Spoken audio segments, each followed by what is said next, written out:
Statue of unity બાબતે વાંધાજનક અને ખોટી વિગતો સાથેની post social media platform x પર કરાતા પોલીસ ફરિયાદ નોંધાઈ છે।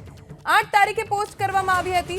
પોસ્ટમાં સ્ટેચ્યુ ઓફ યુનિટીનો 2018નો ફોટો મૂકી કભી ભી ગિર सकती है दरार पड़ना शुरू हो गई है તેવો આરોપ લગાવવામાં આવ્યો હતો। જેથી ગઈકાલે મોડી રાત્રે સ્ટેચ્યુ ઓફ યુનિટી સત્તામંડળે એસઓયુ સલામતી પોલીસ સ્ટેશનમાં ખોટી અફવા ફેલાવવા બદલ એક્સ અકાઉન્ટ ધારક સામે ફરિયાદ દાખલ કરી છે। સોમવારે સ્ટેચ્યુ ઓફ યુનિટી સત્તામંડળે પોલીસ સ્ટેશનમાં ફરિયાદ નોંધાવી છે અને હવે આ ફરિયાદના આધારે તપાસ કરવામાં આવશે કે કોણ છે એક્સ અકાઉન્ટ ધારક કે જેણે આવી ખોટી અફવા ફેલાવતી post social media platform X ઉપર કરી। નાયબ કલેક્ટર અભિષેક સિન્હાએ ફરિયાદ નોંધાવી છે। એસઓયુ સ્ટેચ્યુ ઓફ યુનિટી સંપૂર્ણપણે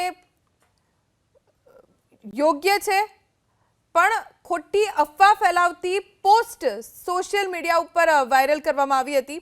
અમારા સંવાદદાતા કનકસિંહ પાસેથી વધુ જાણકારી પ્રાપ્ત કરીશું। કનકસિંહ, કોની સામે ફરિયાદ નોંધવામાં આવી છે અને અકાઉન્ટ ધારક વિશે કોઈ માહિતી મળી છે જેણે ખોટી અફવા ફેલાવી? ખાસ કરીને જે જણાવ્યું કે વિશ્વની સૌથી ઊંચી પ્રતિમા સ્ટેચ્યુ ઓફ યુનિટી ખાસ ઉપર એક એક્સ એકાઉન્ટ પરથી એક વાંધાજનક પોસ્ટ મુકાઈ હતી।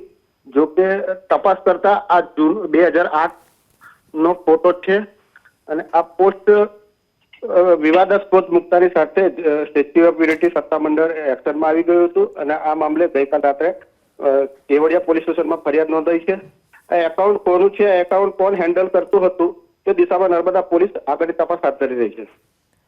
આભાર કનકસિંહ જાણકારી આપવા માટે। તો હવે આ અકાઉન્ટ ધારક વ્યક્તિ કોણ છે તે દિશામાં તપાસ ચાલુ છે।